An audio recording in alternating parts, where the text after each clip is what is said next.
Hello and welcome to Dissertation Diaries.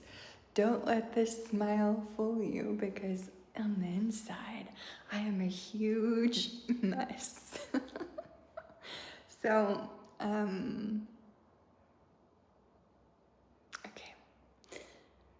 I got an office space and I'm in it.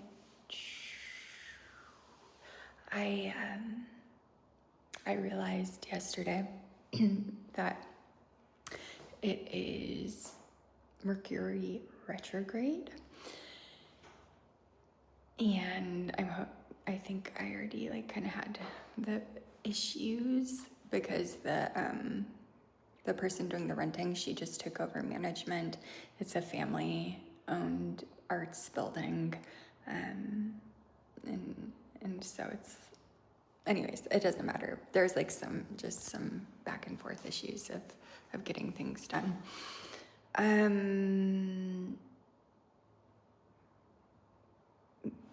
Okay. See, the inner mess is coming out now, but I just wanted to give a little, it's big, because I want to use it for a variety of things. I wanted to start standing just so I could show the space, but now I'm feeling lost. Also, I'm realizing that my notes that I took for this video are on my phone. Okay, I'm gonna pause to get my notes and to set up the camera so I'm not holding it, and I'll be back. Oh yeah, the other thing I wanted to show was when I was moving in, I wasn't sure I wanted to bring today my basket of yoga stuff, but I already set it up to do breath work, so I'm happy that I did. Okay. A much less aesthetically pleasing setup today, but that's okay. Okay. This seems counterintuitive, but I decided to do this video now to gather my thoughts. So let that be a preface to what's to come. So yeah, I have this office space now. I have a room of my own. I think Virginia Woolf was onto something, saying how necessary that is to have. And also, I can't understate how powerful the golden shadow is. I think I've touched on this maybe in every video so far, and thankfully this is what my embodiment coaching training was in.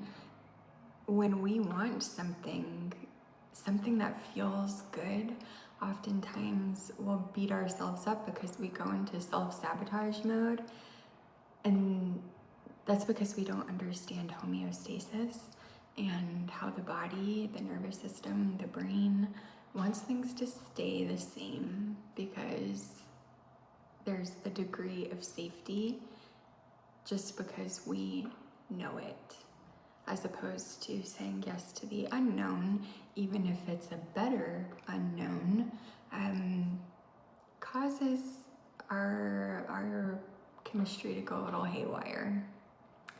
And so that's what happened.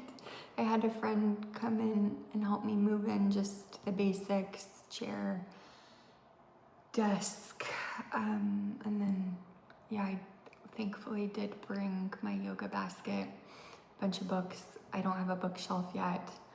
Bookshelves are surprisingly hard to come by. Anyways, I got everything set up and I sat down in this chair, which is overlooking a brook. Very peaceful, very nice. And I just felt, the kind of internal collapse. of just kind of fear of the unknown. So I laid out my yoga props and did some breath work, and I'm feeling much better, but I'm still feeling a little ungrounded, and so I was hoping that doing a video would help. Like, now that I'm doing these videos, I was looking forward to doing a little office reveal. I wasn't expecting it to be like this, but here we are. Yeah, I'm just really grateful that I have the tools to work through everything going on. Yeah, that's not what this video is about, so I'm not going to go more into that, because that's like a whole other topic. But yeah, this space is going to be definitely for reading and writing and researching, maybe using it a little bit as a movement space, a little bit as an art space. One thing that I don't have but need, sorry, my shoulder's hurting. One thing I don't have but I need is a place to take photographs, to photograph my ceramic art, and then also just some more conceptual photography that I have ideas for. So yeah, that's this space. I'm really looking forward to having it. I'm looking forward to working with it. I just got the keys yesterday, and I just sat in here for like half an hour, just soaking in the energy, and then I pulled some tarot cards. I did a grid of the energy of this space, and it's really good energy. There was only two, like all the cards, I still have it on the floor. I have Ace of Pentacles in the northwest corner, good for new beginnings, creating foundations, planting things and watching them grow. Maybe that's where this desk should be, but I'm gonna work through that.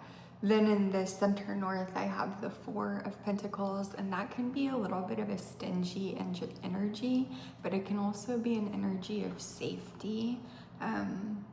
So I can either like cleanse it and try to change that energy, or I can work with it. I mean, maybe that's where I set up my breath work couch, I don't know, because it can also be of safety and security, the Four of Pentacles. And then where I currently have this desk set up is the northeast corner. I have two windows, both pointing to the north. I have the Hermit, and so that's kind of why I put the desk here, and because there's a window here. The Hermit's journey, this kind of inner exploration. And then there's the star to the west. In the middle is the Two of Cups, which is very nice to have as like the overall energy of this space. And then I have the Nine of Pentacles. I'm just looking over at the floor. I still have the cards out. The door is the Six of Cups, which is really nice. Kind of says I'm inviting people in that I have connections with, ideas in that I have connections with. And then center south is the Ten of Pentacles, legacy, long-term thinking, family.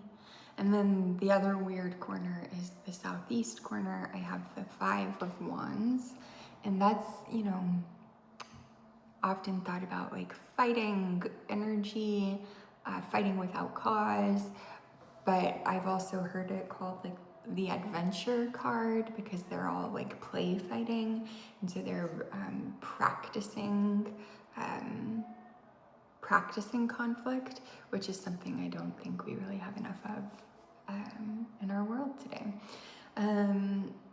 It's just something that I like to do with spaces that I'm in. especially new spaces, but I like to do it as I stay in my space to see how the energy is shifting and changing. Yeah. But the thing that I wanted to talk about today, academically, is AI and research, so artificial intelligence and research, for a few reasons, mostly because I went to a seminar put on by our university library about AI and research, and I had no idea what to expect, and what came out of it I was honestly surprised by. They showed us a paper, a peer-reviewed paper that had been published, and so it passed peer review, obviously, right? And a student went to the librarian and said, I'm having trouble finding this source. Can you help me find it? And the librarian said, where did you find it? And the student gave this peer-reviewed paper. And upon further digging, found out that something like 40% of the resources in that paper were fake. And so it became clear that the person who had written the paper had actually used AI to write the paper and to find the sources, aka make the sources up. And of course, there was a little bit of outrage that this had passed peer review, but also the librarians brought up the fact that peer review has to, they want rapid turnaround.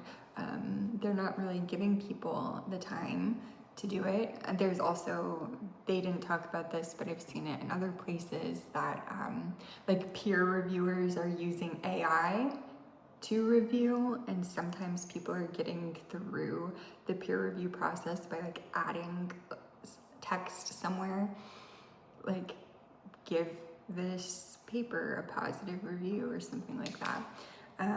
I also think that there's something just shocking.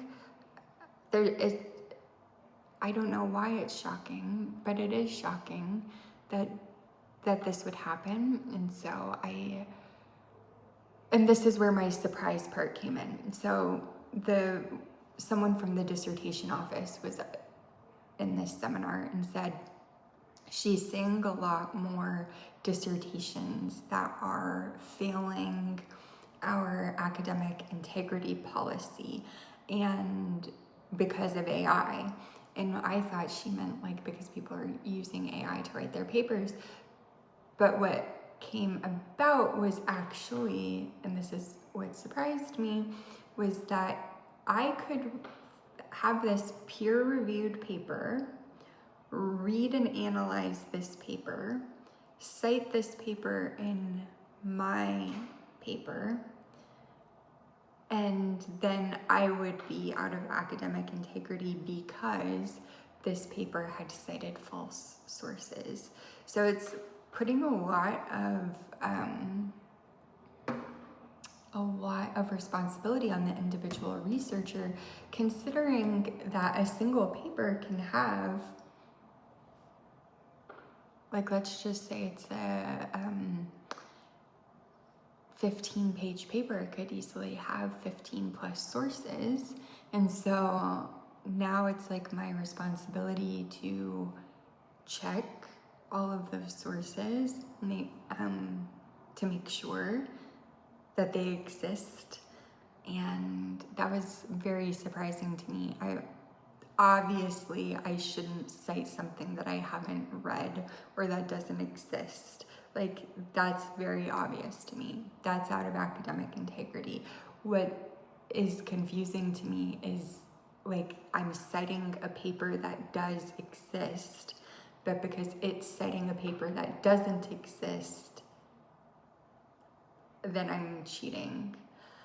And so I asked the librarian, like, how far down am I supposed to track it? And he put it in a good way. He was like, yeah, like you're trying to get to, like, this could be a turtles all the way down scenario, and where does it end? And the other librarian said, you have to go all the way. And so that was very surprising to me.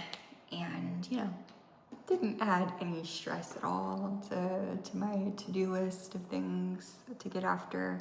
That being said, there was another person in class who was frustrated that so much of the responsibility is falling on the individual scholar or student rather than the institution.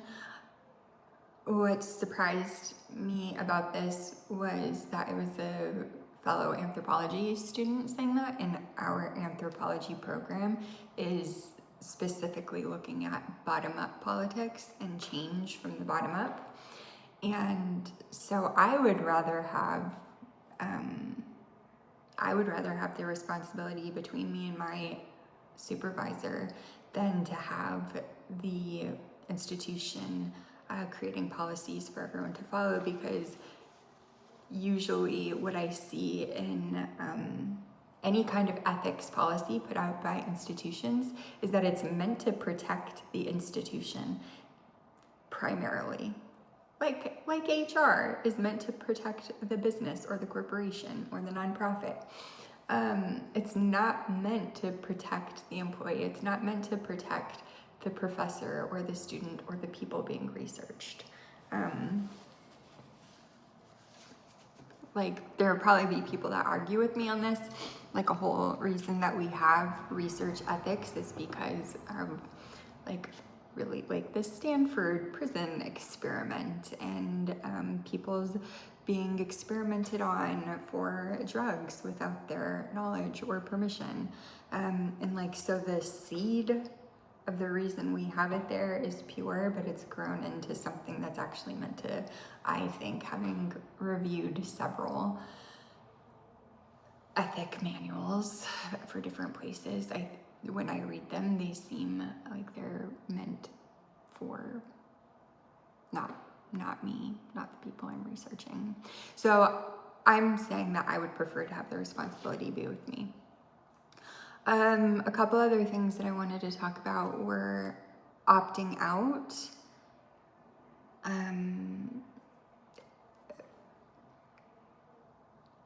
I try to decide if I should read my whole list. No, I'm gonna go one by one. Opting out. So for my thesis, so my advisor, the way that she's been working with it is, if you use AI, cite AI. That was in my master's. And for the PhD, she said, like, try to not use it at all if you're a PhD student. But for my master's, she said, if you use it, cite it. And so I was trying to figure out how to cite my uses and digging into how I had used it. And that's really what made me understand just how prevalent AI is right now. So what I ended up doing in my methodology chapter, I had an ethics section talking about my ethics with my research participants, but then I added an ethics section of how I used AI. And I use Grammarly, that's AI. Putting anything into Google search now is AI. Emailing people will often have an AI prompt.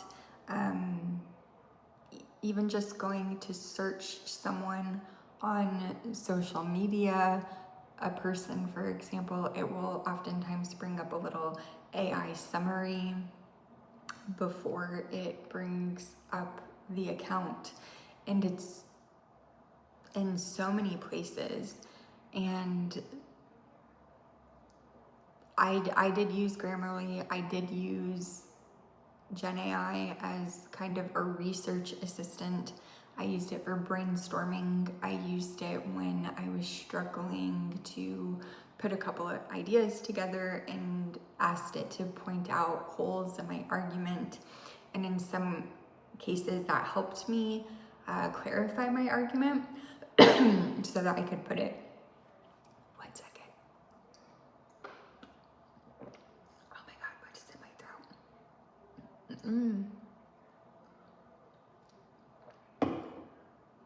Oh, I'm having a pinch in my throat. Okay. Oof. Okay. So sometimes that helped me clarify my argument.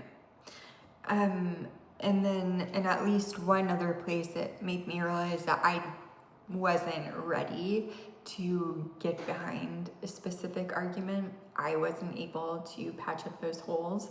And so then I just took it out of my thesis altogether. And so I put that in there and just explained how I used AI.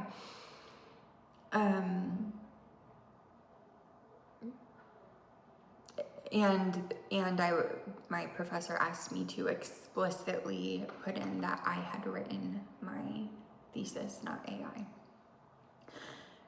And I want to talk about why I think it's important to write your work. To put it simply, AI, as smart as it is just not smart enough to write at this level. This week, I had to do a peer review of a paper in a phenomenology class, and I could tell two things about this paper. Number one, I could tell that the person knew what they were talking about. I could tell that they had read their sources, they understood their sources. I could tell that they had a good argument. But the second thing that I could tell was that they had used AI to assist their writing. And in this case, AI just completely undermined their writing, because what AI cannot really do, that we, the scholar, have to do, is put multiple ideas into conversation. So one of the pieces of feedback I gave was, he was talking about, I can visualize this word in my head, epidemiology. I'm not going to say that again. He was talking about that, and he was talking about pain and phenomenology and habit. So we already have like 4 ideas that we're bringing in different scholars, and it went from Spinoza to someone called Henryism, and then back to Spinoza, but there was no weaving of the ideas. They weren't in conversation. Another thing that AI does well mechanically, but not well when you dig deeper, that I saw in his paper is transition phrases. That's something, I mean, at least I in high school got called out on all the time. Like, you have to have a transition phrase.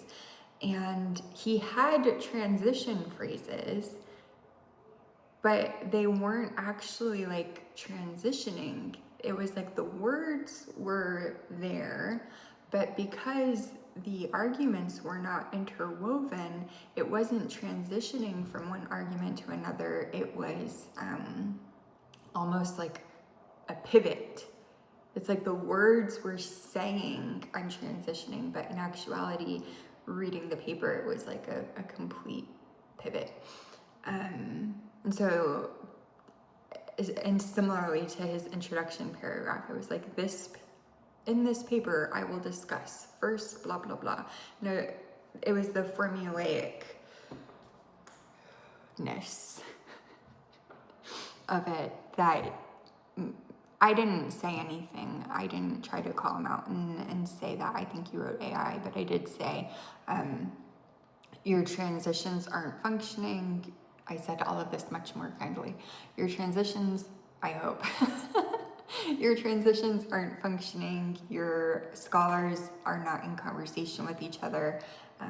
And especially your introduction is a little bit formulaic. And if you think about who your audience is, I think that's going to help. So that's all, I suppose, that I want to say about that. AI can be good for a variety of things. Is it worth what we lose? Is it worth this homogenizing of language? Like, I have just such an internal cringe now when I get an email and then I have even a whiff of a feeling that it's been written by AI. I'm like, this again. But of course, we do have to be careful. I saw a very funny video that was like, another person using a hyphen. Can anyone write anything without AI these days? And then showed the cover of the book and it was The Odyssey. And I have loved hyphens, M dashes, and all the things forever. And I feel like I've had to cut back on them because of the prevalence of them now. But I'm not sure that I agree with the people who say let's cut it out entirely.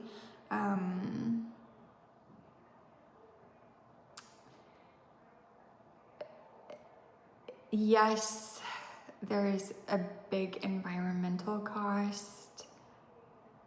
I also feel, and I could be wrong, I would really love to have conversations with other people about this, but it feels like it's going to be very easy to be left behind. Like if everyone has a research assistant now, basically, it's going to be very difficult to be the scholar who doesn't, and to still be able to do the work.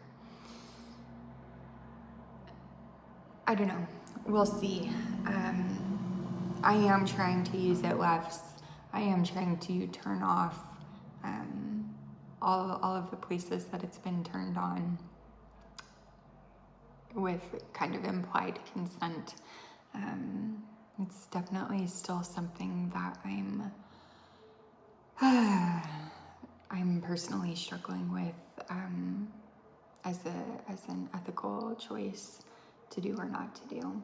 But those are just some conversations and thoughts that I've been having on AI. I was so surprised by the idea that citing a paper that has cited a fraudulent source is out of academic integrity. I don't know if that's how I should say it or not. It's not like plagiarism, right? And I don't know that it's like cheating, but you wouldn't pass your dissertation committee. Blah, blah, blah. I don't have the right vocabulary for all of this. That was so surprising to me that I shared it with my other colleagues who weren't at the seminar, and I wanted to put it into a video because it seems really important.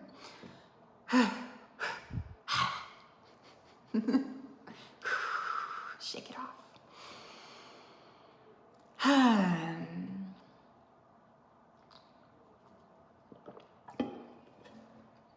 Now, what I have not done this week is take a dance class. It's underneath. Let's see.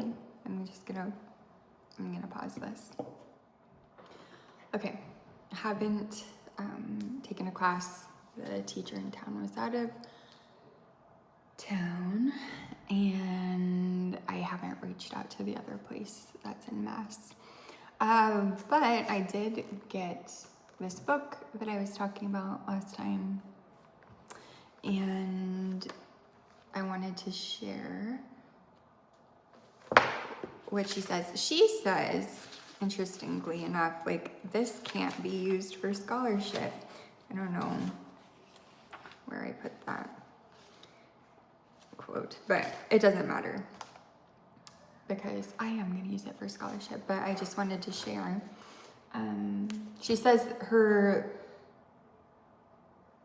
rules, I don't think she calls them rules, but like recipe, I guess, for having a literary life and then does this whole metaphor of 18-minute chili versus 18-hour chili. And of course, the 18-hour chili is going to have more flavor and depth and all the things. But when you're hungry, short on time, or anything else, 18-minute chili will get the job done too.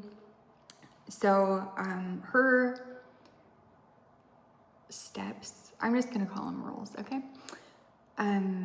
Just 2 for the 18-minute, like basic, no nonsense, non-negotiable rules. 1,000 words a day, 5 days a week. That's what I had missed. Or 2 hours of revision, she says, for the rest of your life. So 1,000 words a day or 2 hours of revision, 5 days a week for the rest of your life.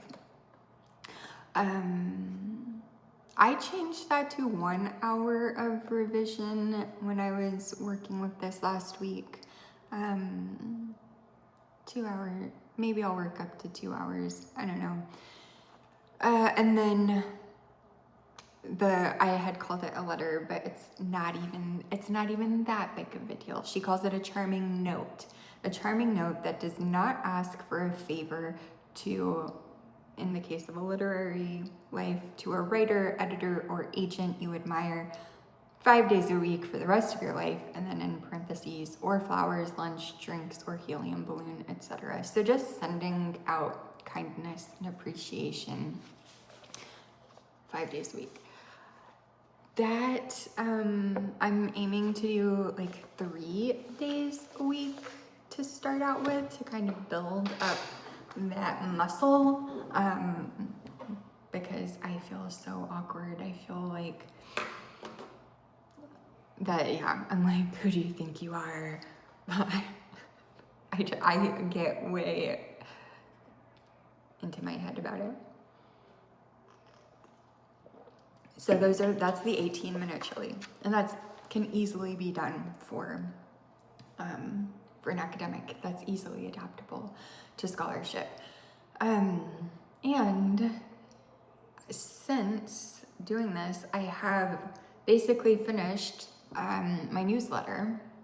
It's not on the topic I thought it was going to be on. I just sat down the first day and started writing my 1,000 words, and it ended up being more of an exploration of what my video was last week. But like, it's been a month at least that I've been trying to write a newsletter and failing, and now I have one that just basically needs polishing and is ready to send. So that's with the writing time, revising time, and all of that. So I'm here to tell you it works. And it's also just helped take that wall I was feeling when I would sit down to write. I feel like it's much lower now because I'm writing or revising before I do my reading. So that's just like I do it first. Now, for the 18-hour chili, and I don't remember why, but she has them, both of them, in quotes. Fun first! Exclamation point. And I don't really remember why that's there. So, 1,000 words a day, 2 hours of revision, 5 days a week for the rest of your life. A charming note, 5 days a week for the rest of your life.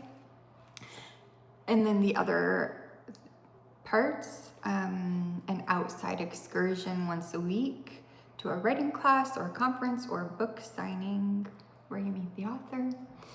That could also be adapted. I think, like in my case, I'm wanting to adapt it to something in the arts, a class where I get outside and meet someone in that community.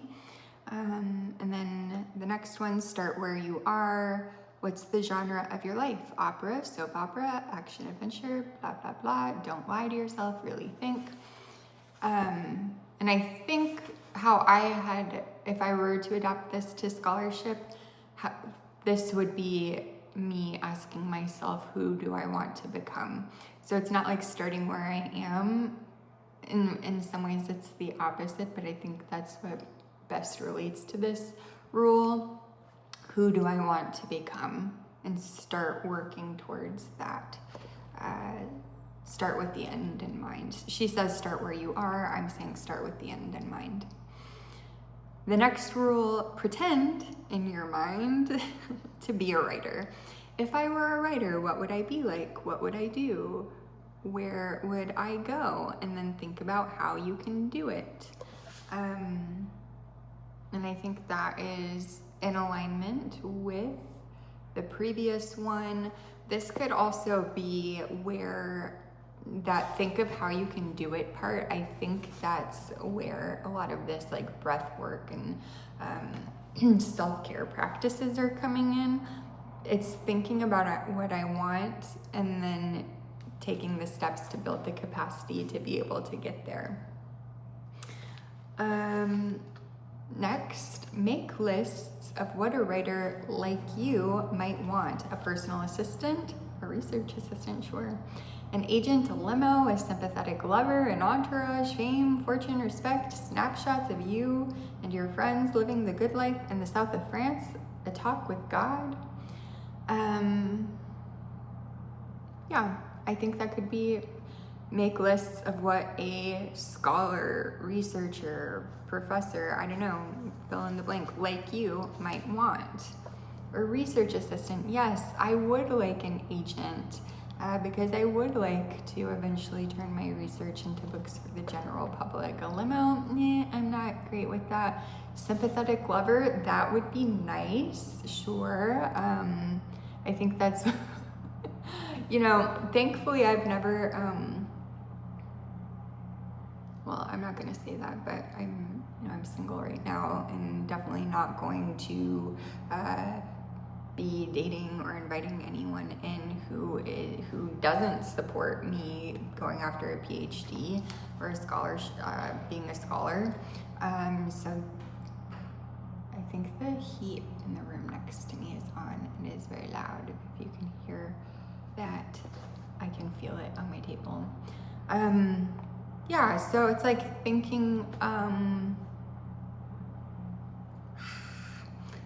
more about how you want your life to look like in the macro. The one before that, pretend in your mind to be a writer, a scholar, blah, blah, blah. I feel like that's in the micro, that's the internal stuff, and this question feels more like the macro. Next step, try a little white magic, a few affirmations, visualizations, treasure maps, or at the very least, avoid hexing yourself.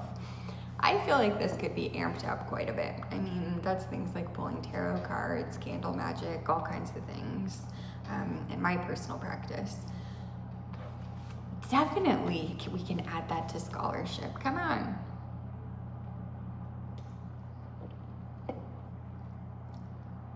Okay, this is good to know about this space.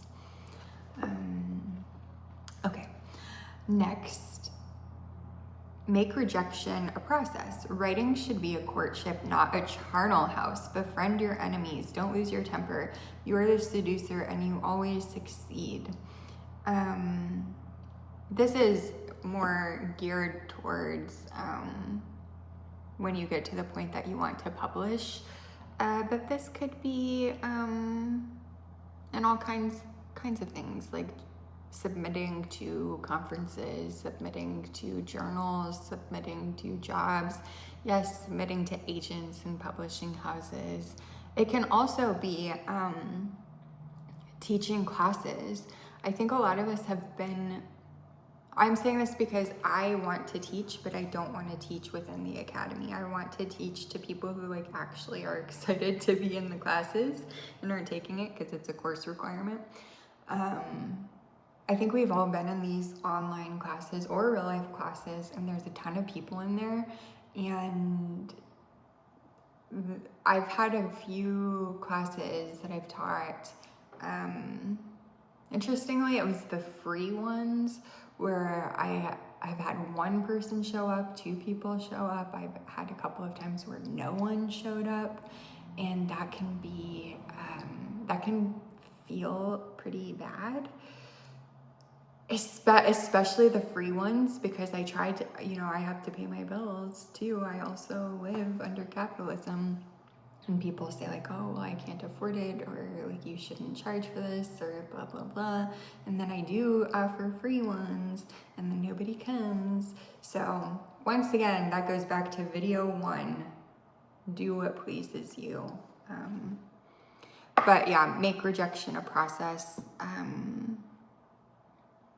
I actually do have a whole, it's not specifically for rejection per se, but when I first started coaching, doing somatic coaching, I had a practice that I would do before and after the session that didn't involve the client at all, just to open myself, ground myself, prepare myself to be present with the client, and then afterwards to release everything, because these sessions can be quite heavy and there is a resonance between me and the person I'm working with, and oftentimes some of their energetic residue can be left.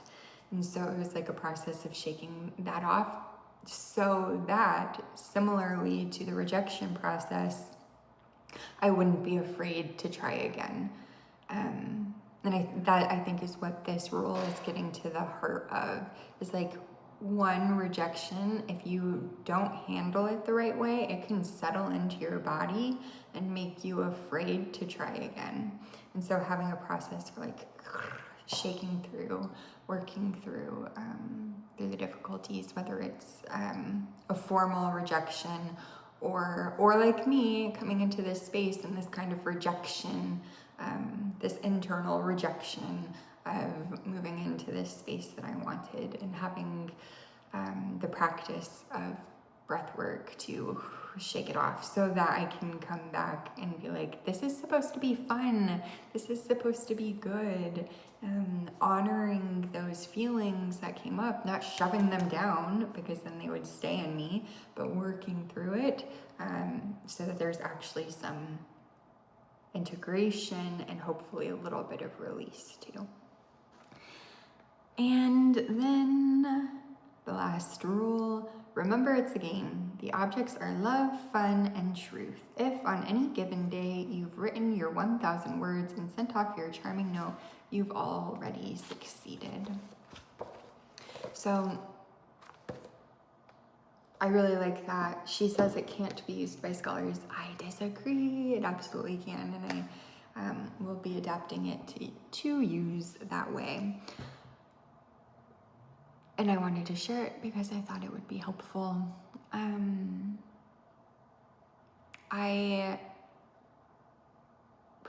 I did say this. Yeah, I didn't take a class this week. What I am going to do, what I wanted to do, I'm so cheesy. I wanted to do this before I did this video so that I could say that I had done it. But then the whole like positive shock of moving into this space kind of made me need to shake things up. At least sometimes, or at the very least this week, I want to go to Bonnie Bain. I'm looking because my computer's down here and that's how I'll access it. Just telegraphing my thoughts in a way that can't be seen from this camera angle. Bonnie Bainbridge Cohen has a YouTube channel, and I've heard from my peers in embodiment studies, I've heard of Bonnie Bainbridge Cohen, and I've done some like brief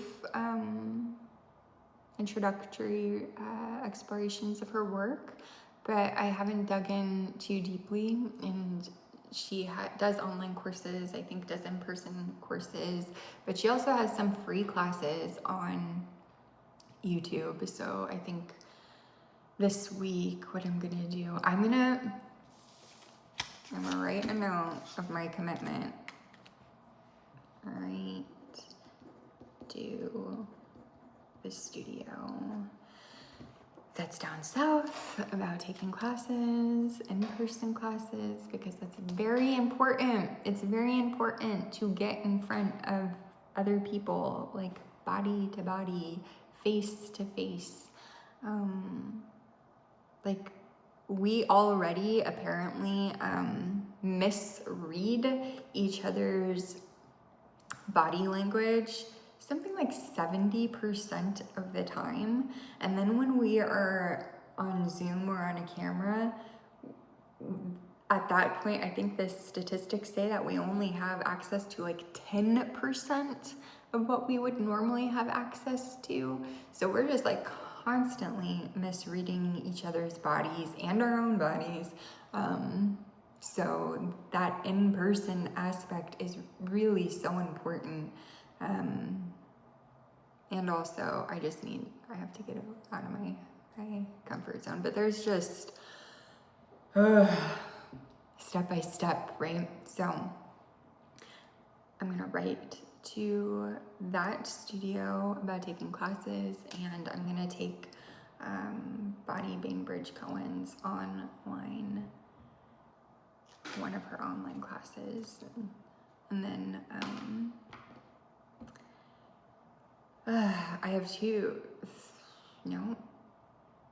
I have 3 term papers due, plus a group presentation. So I'm not sure how much I'll get into the texts that I want to get into this week. For my alternative economics class, I'm trying to work in the performance art into that. I have this book. The first edition of this book was called The Gift, The Erotic Life of Property. And I love that title, but they changed it. This is now the 3rd edition. I think they changed it for the 2nd. The Gift, Creativity, and the Artist in the Modern World. And it's talking about gift economies, it's talking about reciprocity, it's talking about the arts under capitalism.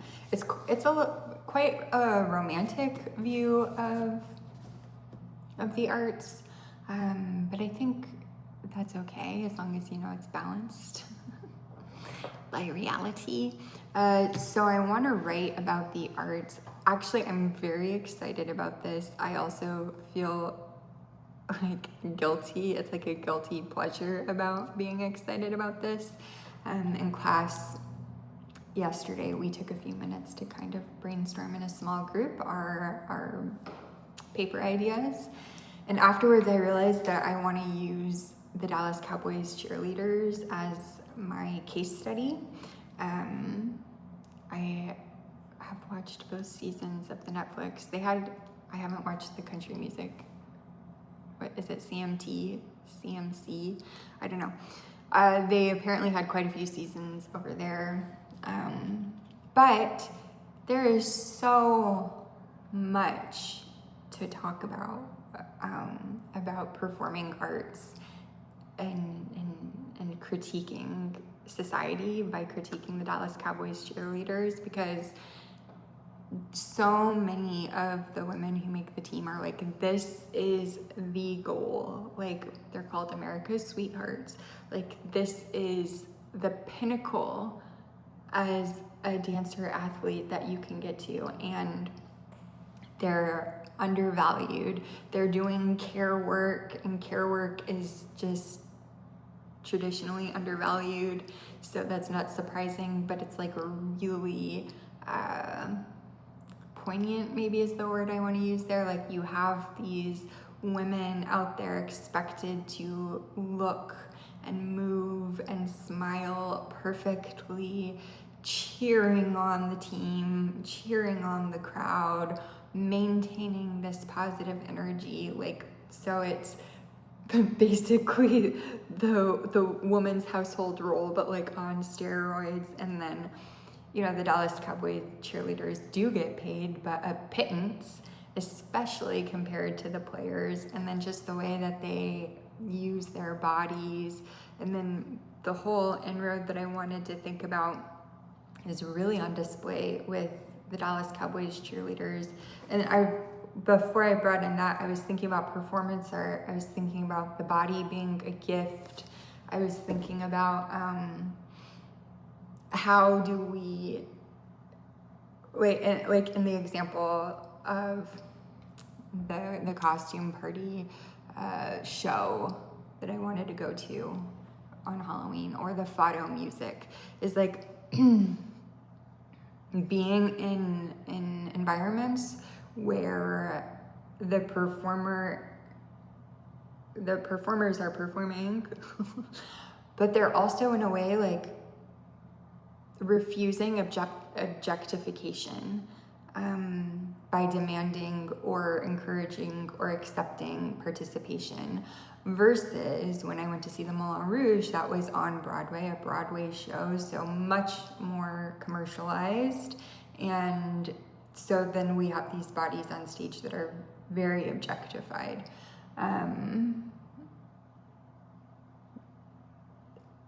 So seeing that in the Dallas Cowboys cheerleaders are just like to another level of objectification of the body and the depersonalization of the human. And then just thinking about, I think one thing that really disgusted me about that show, like I'm fascinated by it, and they are so talented and such high standards and crazy good. But that famous drop into the, I can't even do the splits with my fingers. That famous drop into the splits they do hurts their bodies. It damages their bodies. I'm realizing this video is probably very long because I had to cut it up into pieces and I don't know what my actual time is right now. But that is a perfect example of somebody who is working with their body professionally, but doing it in such a disembodied way, completely overriding pain in order to perform. And I was also thinking about expectations of perfection and how they change. The more distant that the spectator becomes from the performer, the higher the expectation of perfection is, in my brief analysis.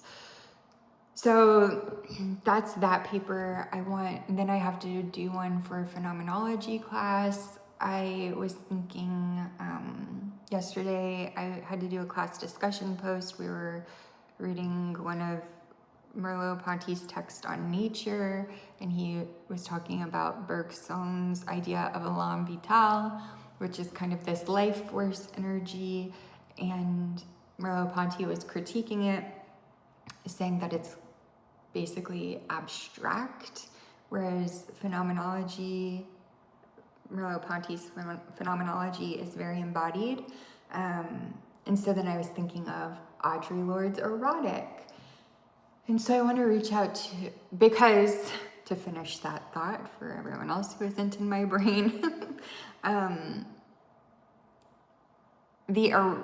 what I wrote in my discussion post is that the erotic is both a noun and a verb. The erotic is this reservoir of power within ourselves, but it's also, the reservoir is filled through action. So,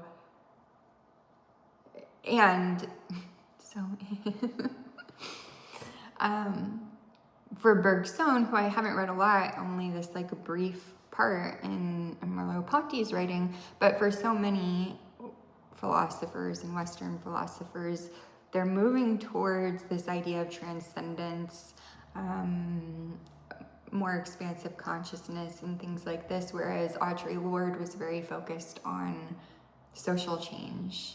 She had a radical feminist agenda and wanted to move things forward. And so having this reservoir of power wasn't so much about transcendence as it was about having the strength to do the things she needed to do, importantly in community with other people. So I'm not sure that I can do this by the time the paper is due. I want to reach out to the professor. I'm thinking of how can this be translated into methodology for my research project, like using phenomenology, but because phenomenology, Merleau-Ponty's phenomena is very much about just sensation. And he says, even though he doesn't always do it, like stay in the body, stay in the sensation, stay moment to moment, don't ever really go into analysis. Whereas Audre Lorde, very prolific writer, went into the sensations, went into the feelings, and analyzed them in order to extract self-knowledge. And it was that fueled the reservoir. How can this be translated to methodology for the ethnography that I'm going to do? So I'm thinking of that for that paper. And then the third paper, I'm not sure if I'll be able to make any connections. This is the politics of ethnobotany class that I took to explore herbalism before realizing I don't want to be an herbalist. And we had to go to 2 out of 3 places. We had to go to a wild place, then we had to go to either an arboretum or a botanical garden. I ended up going to all 3. I went to the woods in Vermont.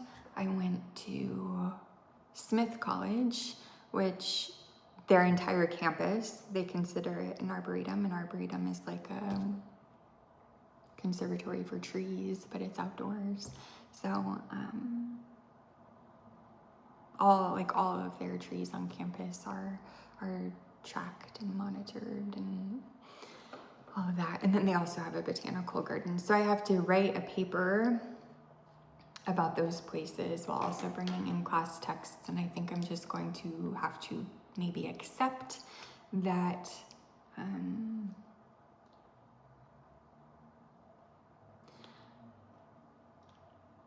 like trying to disagree with myself even as I'm saying it, but I might have to accept that paper just has to be that paper and that it can't serve multiple interests. I'm not going to think this through on camera, okay? So right now, anyways, to start closing this off, getting to the end of this semester, I'm just trying to wrap up these courses. I have 1 more semester of coursework, and I'm thinking about there are classes that I'm interested in taking, but I'm thinking, what if I just made it easy on myself? They call it, I think I don't know what they call it, but it's where the last semester PhD coursework students, we take this class, and I guess it's like helping us get into comps. So it's mostly going to be reading the text that we want to read. Then I can do 1 independent study, so I'm thinking of taking advantage of that. And then I'm thinking I can either take another class or I can just take some filler skills classes, those like 1 credit courses that are mostly just to train you in a skill. Like there's one on like radical podcasting, and I think one on like publishing political pieces, and yeah, just trying to make it easy so that I can get to what I want to do. Well, I want to do it all. Anyways, I feel good now. Some people are watching these, strangely enough. If you are watching it, thank you. Thank you for coming along this journey. And yeah, these are surprisingly helpful. Who was I? Oh, I was watching a Cal Newport video. He talks about deep work, kind of like doing less to do more, which I appreciate. And he was saying like just journaling with a good view is a really great way to work through ideas. But when like I said, sometimes even writing is beyond me, so I have to just mumble my nonsense aloud. But I am feeling better, and I feel like I am prepared to sit in my new office and write my 1,000 words and then start digging into my reading. This is way too long. Thank you for being here. Goodbye. Ciao.